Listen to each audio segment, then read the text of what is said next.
눈이 오는데요. 우리 장로님이 말씀해 주셨지만 참 눈이 조용하게 좀 내리면 참 예쁠 텐데 바람이 막 불고 눈보라가 치는 눈이라 조금은 아쉽습니다. 예. 그래도 세상을 하얗게 덮는 그 하얀 눈처럼 우리들의 마음도 좀 하얘지는 마음이 되었으면 좋겠습니다.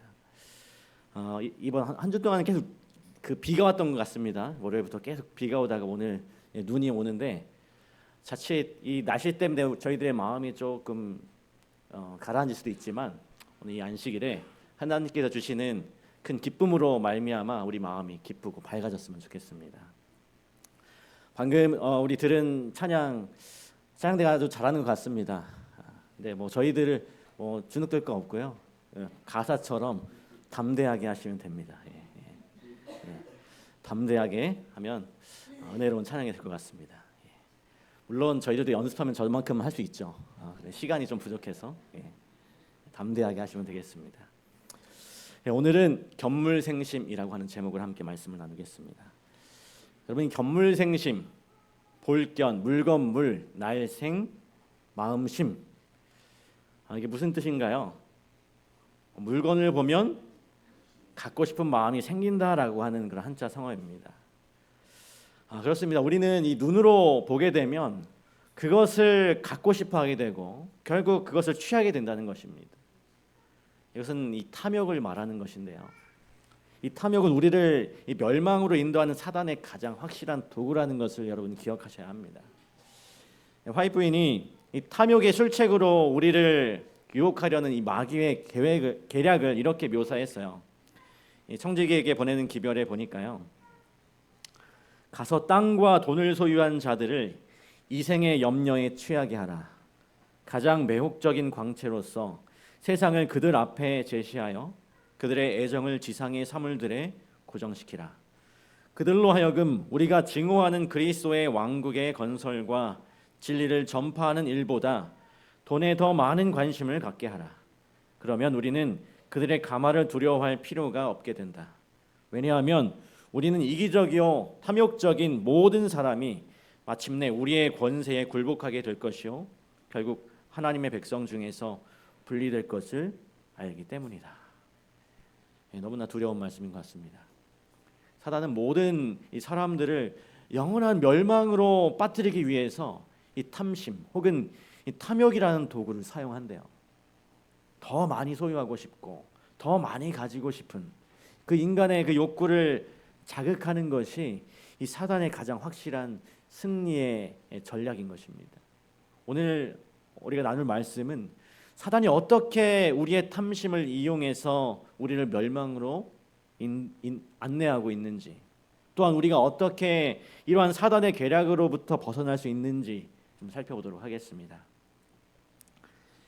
오늘날 이 교회를 기독교 안에 이 교회를 가장 망가뜨리는 주범 중에 하나가 바로 이 번영신학, 번영복음입니다. 이것이 무엇이냐 하면 이 복음은 이 예수 그리스도가 중심이 아니라 번영하고 성공하는 것이 중심이 되는 그런 거예요. 그러니까 이 복음에 빠진 사람들은 성공하기 위해서 교회에 오게 되는 것입니다. 예수를 믿으면 성공하게 된다니까 예수를 믿는 것입니다. 사업이 번창하고 건강에 복을 받고 하는 모든 일이 잘 될 것이다. 하나님을 믿으면 물론 맞는 이야기이기도 하죠. 그러나 이것이 번영복음이 전하는 메시지인데 예전에 한동안 인기 있었던 그 긍정의 힘, 조엘 오스틴 목사님이 쓴 긍정의 힘이라는 그 책이 있었죠. 아마 한 번쯤은 다 들어보셨고 읽어보셨을 것 같습니다. 그 중에 하나의 기억에 남는 내용이 있는데 주차장에 들어가서 자리가 없는데 분명히 자리가 생긴다 하고 믿으면 그때 다른 차가 빠져서 자리가 생긴다는 거예요. 여러분, 이게 복음과 무슨 상관이 있습니까? 그런데 교회 안에는 이러한 거짓 복음들이 들어와 있다라고 하는 것입니다. 예수님을 믿으면 일이 잘 풀리게 된다고 믿는 사람들이 많아요. 이 사람들의 신앙의 이유가 무엇인가? 그것은 이 땅에서 정말 잘 먹고 잘 살기 위한 것입니다. 그렇게 되려면 예수를 믿어야 한다라고 가르쳐요. 헌금을 열심히 하고 또 봉사하고 긍정적으로 살면 성공하게 된다는 것입니다. 재물이 많아서 부하게 될 것이고 건강이 회복될 것이고 또 행복하게 살 수 있다라고 하는 것입니다. 어떻게 보면 정말 그럴듯해 보이는 말들이죠. 혹하는 그런 내용들입니다. 그리고 성경에서 예수님을 믿으면 복을 많이 받는다는 그런 말씀들도 참 많이 있어요. 그런데 이런 신학에는 치명적인 문제점이 있습니다.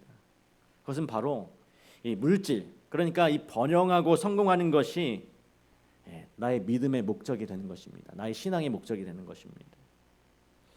그러나 우리의 신앙의 목적은 예수 그리스도가 되어야 하는 것이죠.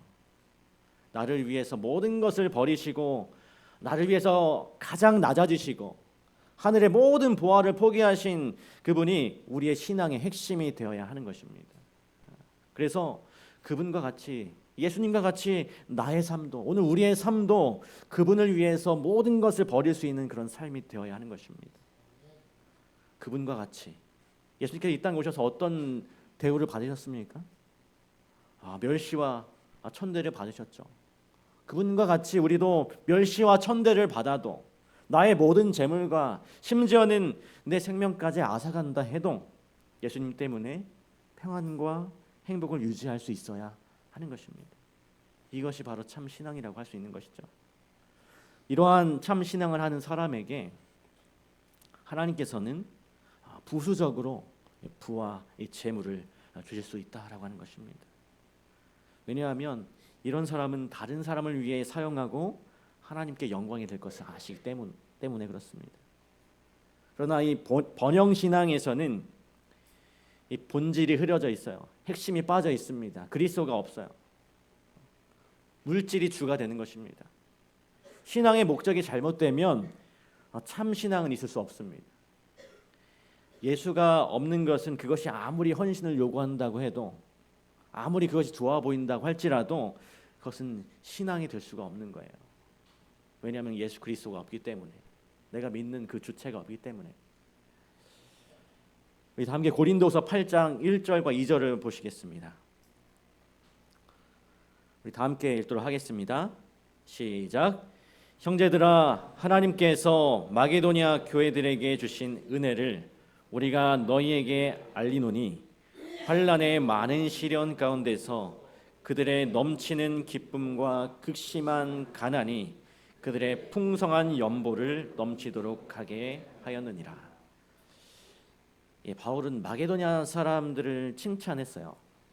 왜냐하면 이 마게도냐 사람들은 아주 극심한 가난 중에 있는 성도들이었습니다. 그러나 그들의 심령 가운데는 하나님의 은혜로 이 뜨거움이라는 것이 있었어요. 가진 것이 없어도, 내가 가진 것이 없어도 그들은 참된 신앙 안에서 정말 기쁘고 행복하게 살고 있었던 것입니다.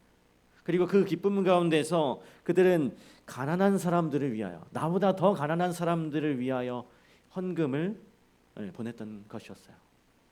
그렇습니다. 오늘 바울은 우리에게 참 신앙은 번영의 기초가 되지 않는다는 것을 보여주고 있어요. 우리의 참 신앙의 기초는 재물과 번영과 성공이 아니라 그리스도이심을 우리가 잊지 않게 되시길 간절히 바랍니다. 고린도후서 4장 18절에 또 이런 말씀이 있습니다.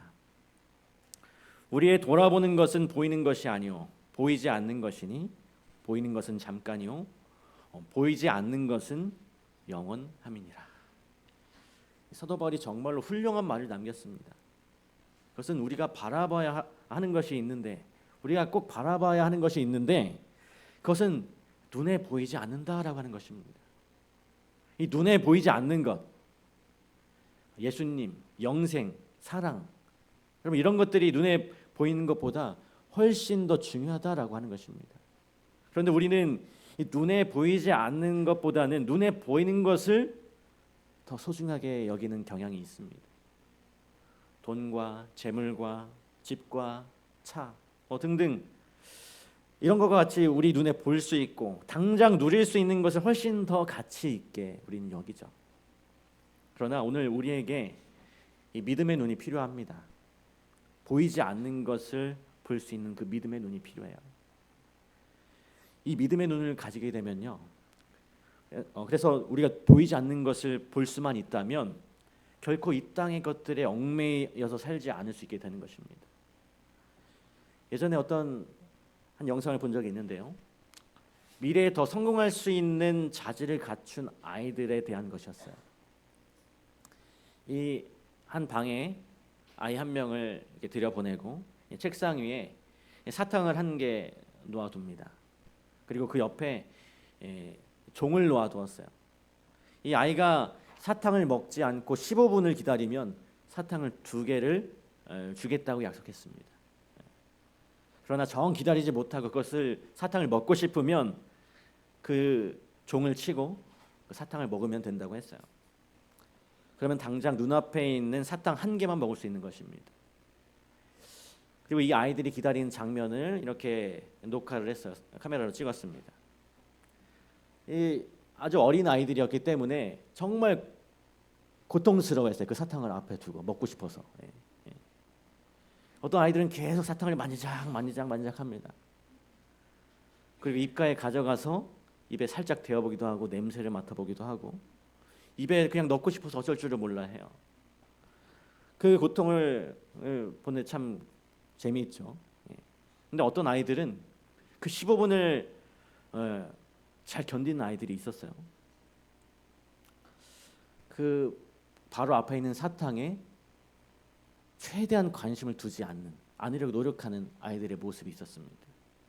그 사탕을 뚫어지게 쳐다보고 있는 아이들이나 사탕을 만지작하는 그 아이들, 이 아이들은 얼마 안 가서 그 종을 눌렀습니다. 그런데 이 아이들의 유혹을 이기기 위해 선택한 방법들이 다양했어요. 어떤 아이들은 눈을 가리고 보지 않거나 딴청을 피웠습니다. 그리고 또 어떤 아이들은 노래를 불렀어요.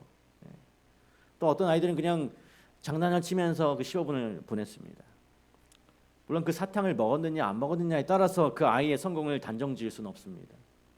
그러나 한 가지 주목해야 할 것은 아이가 어디에 생각을 집중하고 있는가 하는 것이에요. 사탕에 집중하고 있는 아이들은 계속해서 그것을 쳐다보고 만지면서 결국은 그 유혹을 이겨내지 못했습니다. 그 사탕으로부터 최대한 시선을 돌리고 있는 아이들, 그 아이들은 성공했어요. 15분을 견뎠습니다. 오늘 우리도 마찬가지죠. 우리들의 삶도 마찬가지입니다. 우리는 어떻게 세상의 이 강력한 재리와 탐심으로부터 승리할 수 있는가? 여러분 손가락 하나를 펴고요. 이 손가락만 한번 바라보세요. 자, 한번 해보겠습니다. 손가락만 바라보세요. 손가락만 바라보면 눈이 좀 사팔대기가 되죠. 그런데 이 손가락만 보면 뒤에는 어떻게 됩니까? 뒤의 모습이 어떻습니까? 손가락만 보면 뒤의 모습은 좀 흐리게 보이죠. 그럼 반대로 손가락 말고 멀리 한번 보세요. 그럼 어떻습니까? 손가락이 어떻게 보이십니까? 잘 안 보이죠. 희미하게 보이죠. 우리의 시선을 예수님께 맞추고 거기에 집중해야 하는 것입니다. 예수님에 대해 희미한 영적 시야를 갖는 것이 아니고 뚜렷한 영적 시야를 갖는 것이 중요한 것입니다. 우리가 예수님만 바라보면 나머지 것들은 희미하게 보여요. 우리는 예수님께만 집중하게 되는 것입니다. 예수님께서는 이 재리와 탐심이 얼마나 큰 유혹이 되는지 아셨어요. 그래서 마태복음에 이 4가지 땅에 씨 뿌리는 자의 비유를 통해서 그 위험을 경고하셨습니다. 사람들이 신앙을 잃어버리는 대표적인 이유 3가지는 말씀을 깨닫지 못하는 것, 길가에 떨어진 그 씨앗이죠. 길가에 있는 밭. 그리고 환난이나 핍박을 견디지 못해서 신앙을 잃어버립니다. 돌밭이죠. 또 세상의 염려와 재리의 유혹, 가시떨기 밭입니다. 예수님은 정말로 아셨어요. 우리가 세상에서 살아갈 때 우리 눈에 보이는 것들이 얼마나 강력한 힘으로 우리에게 얽매고 있는지 아셨습니다. 먹고 사는 문제, 입고 자는 문제, 풍요와 부를 누리는 것들은 정말 강력한 힘을 가지고 있습니다. 우리는 어떻게 여기에서 벗어날 수 있는가? 방법은 의외로 간단해요. 바로 우리의 눈을 예수께로 돌리는 것입니다. 세상의 것들에 몰두되어서 그것에 계속 집중하면서 근심하고 걱정하고 있는 가운데 그 영향으로부터 벗어나는 것은 거의 불가능한 것입니다. 우리의 희미해진 그 영적 시야를 우리는 다시 밝혀야 하는 것이죠. 예수님의 삶을 주목하고 그분의 아름다운 품성을 명상하고 그분의 사랑을 내 마음에 품고 그것에 집중하게 될 때에 우리는 세상의 헛된 욕망으로부터 벗어날 수 있는 것입니다. 우리의 눈을 돌려서 우리의 눈이 지금 세상을 향해 있다면 그 눈을 돌려서 예수께로 향하게 되시길 간절히 바랍니다. 사단이 인류를 범죄로 몰아갈 수 있었던 것은 바로 하와의 탐심을 자극했기 때문이었어요. 사단은 당시 가장 아름다운 동물이었던 뱀으로 변장을 했습니다. 눈에 보이는 그 아름다움으로 호소한 것이죠. 이것이 바로 죄악의 문을 여는 첫 단계였습니다. 이 세상의 모든 것들은 우선 우리 눈에 보기 좋아야 돼요. 눈이 보기 좋아야 합니다. 이 농부들은 최상품을 만들어내기 위해서 수고하고 애를 씁니다. 그런데 이 최상품이라는 것이 무엇을 말하나요? 눈에 보기에 가장 좋은 것이 바로 최상품이에요. 참 이상하죠. 이 먹는 것인데 영양분을 섭취하기 위해서 먹는 그 음식인데 이 보이는 것이 왜 그렇게 중요할까요? 이 세상은 이 눈으로 판단을 합니다. 크고 빛나고 때깔이 좋으면 돈을 많이 주고 사요. 그런데 과연 이러한 판단 기준이 올바른 것인가? 여러분, 여기 있는 이 포도 샤인머스켓입니다. 샤인머스켓이 처음에 얼마 이제 많이 재배하지 않을 때는 그냥 아주 그 당도에 신경을 쓰면서 잘 재배했는데 요즘은 이 포도 농가들이 너도 나도 이 샤인머스켓을 다 하니까요. 이 크기나 어떤 눈에 보이는 것에 집중해서 당도는 생각하지 않고 무조건 크게 키우려고 하고 또 깨끗하게 키우려고 합니다. 당도는 생각하지 않고.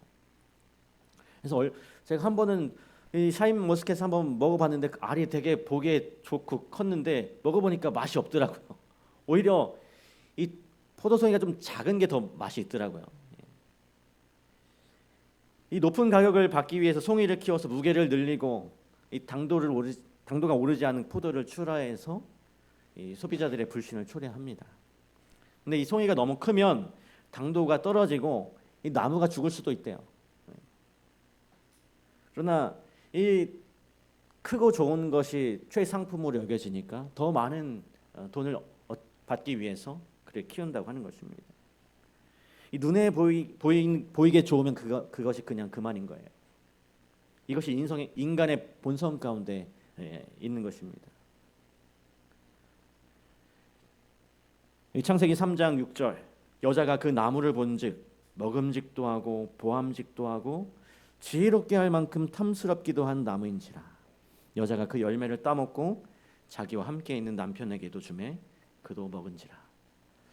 하와의 범죄 이후의 출발이 바로 여기에 있었던 거예요. 눈에 보기에 좋은 대로 따라갔던 것이 죄악의 출발점이었던 것입니다. 눈에 보기에 좋으면 우리는 그것을 가지고 싶은 마음이 듭니다. 이것이 탐심이에요. 그리고 그것을 취하게 됩니다.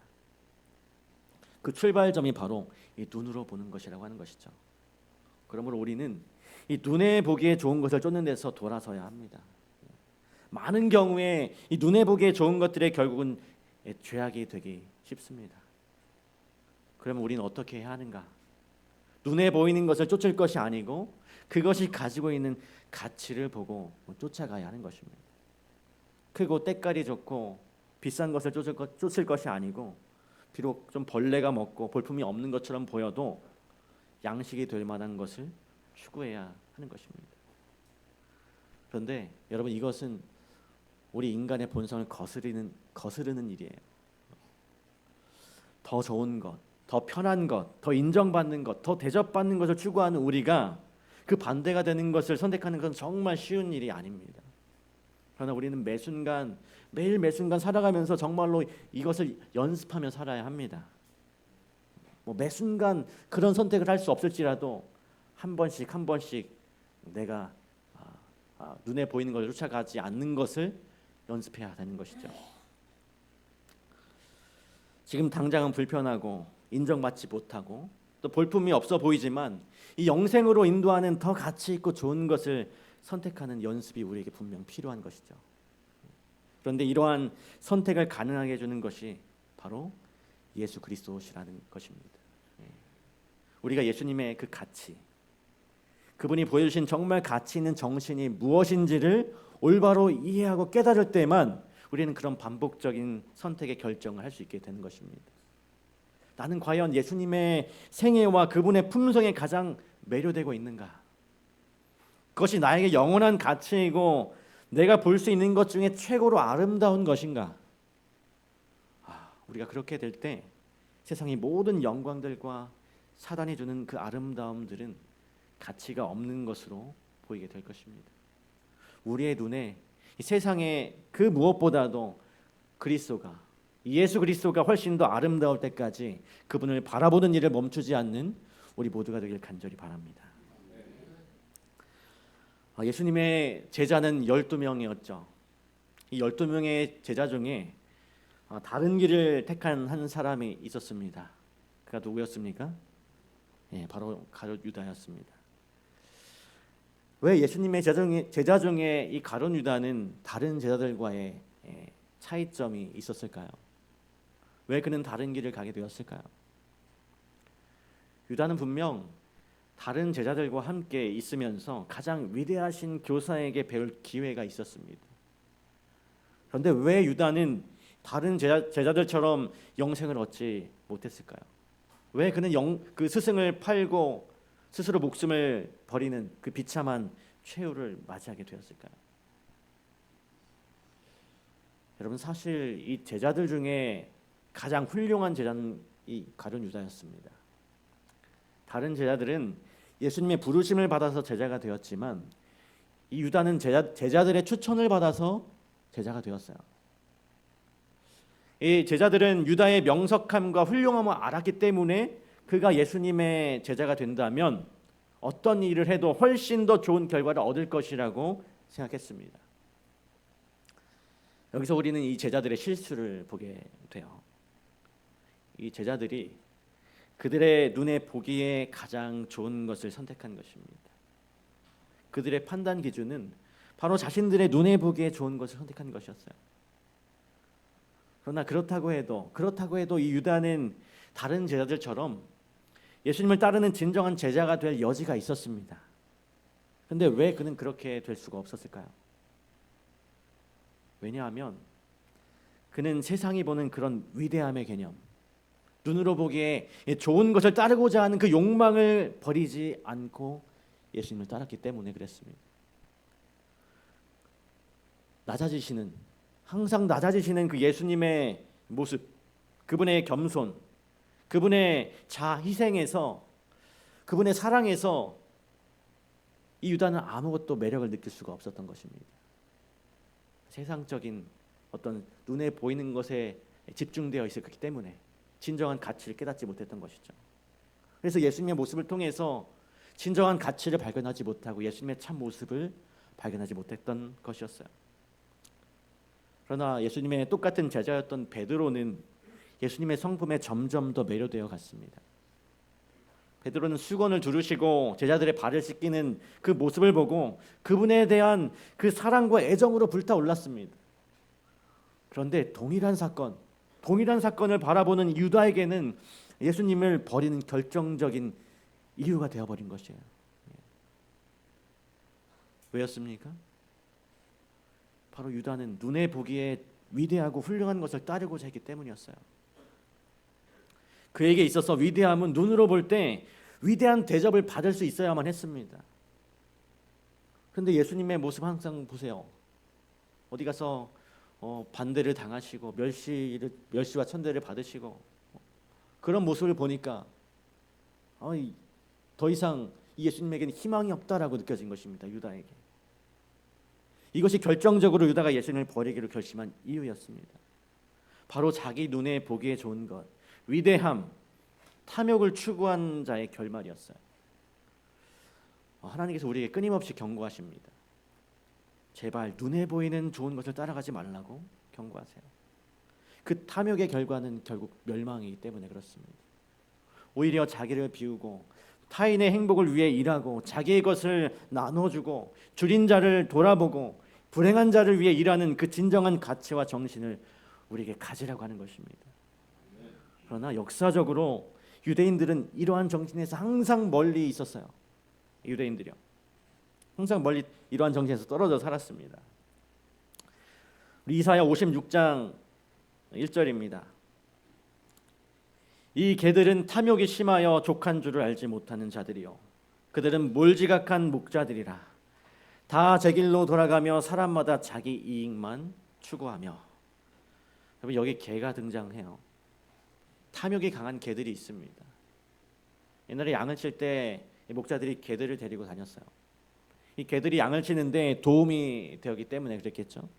그런데 그 개들이 이 양을 보호하고 목자를 돕는 대신에 탐욕의 눈이 벌어서 양을 잡아먹는 것입니다. 그 사람들이 바로 유대인들이었다라고 하는 거예요. 그럼 오늘 우리는 어떻습니까? 하나님께서 우리에게 맡겨주신 양들을 돌보는 자들인가? 아니면 우리의 유익을 위해 양을 돌보지 않고 오히려 잡아먹는 자들인가? 여기 보면 이들이 다 제 길로만 돌아가는 사람들이라고 했습니다. 자기가 원하고 자기가 배부르고 자기만 행복하게 살려고 하는 사람들이라는 것이죠. 사람마다 자기 이익만 추구하며 라고 이야기하는 것입니다. 참 마음이 찔리는 대목이에요. 하나님은 우리가 탐심으로 자기의 유익만을 돌아보며 살기를 바라지 않으십니다. 예수님께서는 그렇게 살지 않으셨어요. 예수님의 삶은 자기를 돌보는 삶이 아니었고 세상을 돌보는 그런 삶이셨습니다. 하나님께서 우리에게 얼마나 많은 축복들을 주셨습니까? 우리가 만약 우리만 돌아본다면 우리의 탐심이 결국 우리를 멸망으로 이끌게 될 것입니다. 그러나 우리가 눈을 돌려서 예수님의 아름다우심을 바라보고 예수님과 같이 희생과 사랑과 자기 비움의 생애를 따라간다면 우리 인생은 지금보다 더 가치 있고 행복하게 될 것입니다. 하나님께서 우리가 탐심으로 타락하게 되고 영생을 잃어버릴 위험에 처할 수 있기 때문에 우리에게 아주 중요한 처방을 내려주셨습니다. 우리 부조와 선지자에 있는 말씀입니다. 비록 하나님께서는 당신의 백성을 크게 축복하시겠다고 약속하셨으나 그들 중에 빈곤이 전혀 존재하지 않도록 계획하지는 않으셨다. 하나님께서는 가난한 사람들이 땅에서 결코 사라지지 않으리라고 선언하셨다. 하나님의 백성 가운데는 그들의 동정과 친절과 자비심을 받아야 할 대상이 항상 있을 것이다. 하나님께서는 우리가 사는 이 세상에는 빈곤이 있을 것이라고 말씀하십니다. 빈곤이 있는 것이 하나님의 계획의 일부라고 하세요. 왜냐하면 왜 항상 우리 곁에 가난한 사람들을 두시는 것이 그분의 계획인가? 여기 빨간 글씨 하나님의 백성 가운데는 그들의 동정과 친절과 자비심을 받아야 할 대상이 항상 있을 것이다. 다시 말하면 하나님의 백성들이 동정과 친절과 자비를 실천할 수 있게 하시기 위해서 이렇게 하나님의 백성 가운데 동정과 친절과 자비심을 받아야 할 대상을 만들어 놓으신 거예요.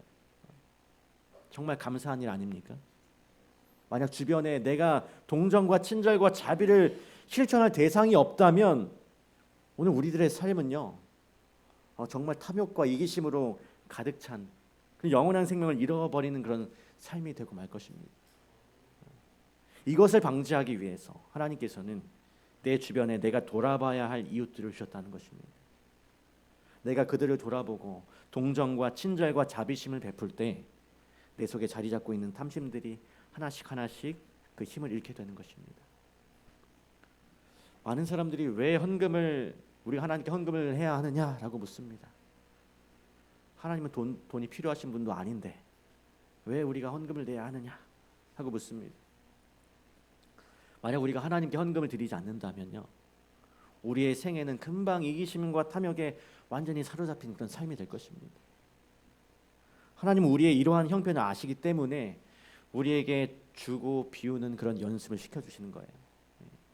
우리가 예수님의 정신과 그분의 삶을 실천하고 따라갈 수 있도록 우리에게 이와 같은 일들을 하도록 명령하여 주셨던 것입니다. 이렇게 탐심을 버리고 다른 사람을 생각하는 이타심을 가지고 살아가는 것이 진정한 행복의 원천이 되는 것입니다. 여러분, 경주에 가면 12대 300년에 걸쳐서 부를 유지해온 채부잣집이 있어요. 여러분 한번 가보셨습니까? 저도 한번 가봤는데요. 그 집안의 대대로 이어오는 육훈이 있습니다. 6가지 지혜가 있습니다. 과거를 보되 진사 이상 벼슬 하지 말라. 더 높이 가는 것이 목적이 되지 말라고 하는 것이죠. 만석 이상의 재산은 사회에 환원하라. 끝없이 탐심을 키우지 마라. 과객을 후하게 대접하라. 손님 대접하기를 즐겨라. 흉년해에는 땅을 늘리지 마라. 타인의 고통을 자기의 유익으로 바꾸지 말라고 하는 것입니다. 시집온 며느리는 3년간 무명옷을 입어라. 검소함을 훈련하라라고 하는 것입니다. 그리고 마지막 6번째, 주변 백리 안에 사방 백리 안에 굶어 죽는 사람이 없게 하라. 가난한 사람들에 대해서 책임을 지라라고 하는 것입니다. 여러분, 최씨 집안 사람들이 그 당시 예수님을 믿었다고 생각하지는 않습니다. 그런데 완전히 좀 성경적이지 않습니까? 이 얼마나 탐심에 대한 가장 확실한 보호 장치인가요? 이 사도 바울은요, 절제라는 이름으로 탐심에 대해서 경계를 가르치고 있습니다. 우리 갈라디아서 5장 24절의 말씀 우리 다 함께 읽어보겠습니다. 시작. 그리스도 예수의 사람들은 육체와 함께 그 정과 욕심을 십자가에 못 박았느니라. 먹는 것, 입는 것, 출세하는 것, 재물, 부동산 등등 모든 면에서 이기심에 대한 절제를 실천하는 것입니다. 왜냐하면 이것이 인간을 멸망에 빠뜨리는 가장 무서운 탐심으로부터 보호받을 수 있는 가장 확실한 방법이기 때문에 그렇습니다. 나의 탐심이 과연 나를 생명으로 이끌고 가고 있는가? 아니면 저주로 이끌고 가고 있는가? 나는 나의 재물 가운데 일부를 어려운 사람들을 돕고 격려하기 위해 사용하고 있는가? 이 모든 것은 결국 나의 행복을 위한 것임을 여러분 잊지 마시기 바랍니다. 진정으로 행복해지기 원하는 사람은 모든 탐심으로부터 자신을 절제하게 되는 것입니다. 그리고 예수님의 명령에 따라서 자기 희생의 삶을 살 것입니다. 오늘 우리 모두가 이러한 삶을 살았으면 좋겠어요. 사단은 하늘에서 전쟁을 시작했습니다. 자기를 높이고 자기의 행복을 위해서 눈에 보이는 대로 좋은 것을 취하는 삶이 사단이 주장한 행복의 방법이었습니다. 그래서 이 땅에 와서 하와를 그 방법으로 유혹했던 것이었어요. 눈에 보이는 그 아름다운 것에 매료되게 하여서 그것을 갖고 싶게 하고 결국은 취하게 만들었던 것입니다. 그 선악과를 먹게 만들었던 거예요. 자기의 행복을 위해서 끊임없이 무엇인가를 가지고 싶어하는 이 정신의 근원지가 바로 사단인 것입니다. 사단은 이러한 탐욕의 정신이 우리를 행복으로 이끌어줄 것이라고 속여왔어요. 그러나 이러한 사단의 기만은 이제 다 폭로가 되었습니다. 우리는 더 이상 속을 필요가 없어요. 우리는 바로 이 자아희생의 삶, 타인의 행복을 위해서 자기를 비우는 그 이타적인 삶이야말로 진정으로 행복할 수 있는 방법이라는 것을 예수님의 그 십자가를 통해서 우리는 알게 되었습니다. 이 견물생심, 여러분 눈에 보이는 것을 갖고 싶어 하신다는 그런 뜻이라고 했습니다. 세상의 눈을 고정하는 사람은 탐욕의 정신으로 그 목적지에 다다르게 될 것입니다.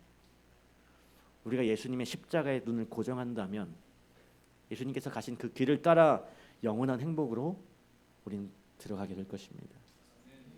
우리 모두 우리의 눈을 돌려서 그 예수님의 얼굴에 주목하셔서 우리의 눈에 예수님이 뚜렷이 보이고 다른 세상의 탐욕들은 흐려지는 삶을 사는 우리 직산교회 모든 성도님들이 되시길 간절히 바라면서 말씀을 마치도록 하겠습니다. 저희들의 모습은 탐심과 탐욕과 정욕과 또 이생의 자랑과 이기심으로 가득 차 있는 그런 사람들입니다. 하나님, 우리가 스스로 여기에서 벗어날 힘이 없습니다. 그러나 하나님께서 저희들에게 힘 주시고 도와주셔서 이 탐욕으로부터 벗어날 수 있도록 도와주시옵소서. 하나님, 우리가 이 탐욕과 탐심으로부터 자유로워질 때까지 우리가 예수 그리스도를 바라보는 일을 쉬지 않을 수 있도록 인도하여 주시옵소서. 예수님께서 십자가 위에서 우리를 위해 흘리신 그 자희생과 그 이타심과 인류를 위한 그 사랑을 우리가 주목하여 보고 우리가 우리의 심령 가운데 그 사랑이 풍성히 넘칠 수 있도록 인도하여 주시옵소서. 그래서 우리도 우리 자신을 예수님처럼 다 비우고 타인의 행복과 하늘의 영광을 위해 살아갈 수 있는 우리 모두가 될 수 있도록 도와주시옵기를 거룩하신 예수님의 이름으로 간절히 기도합니다.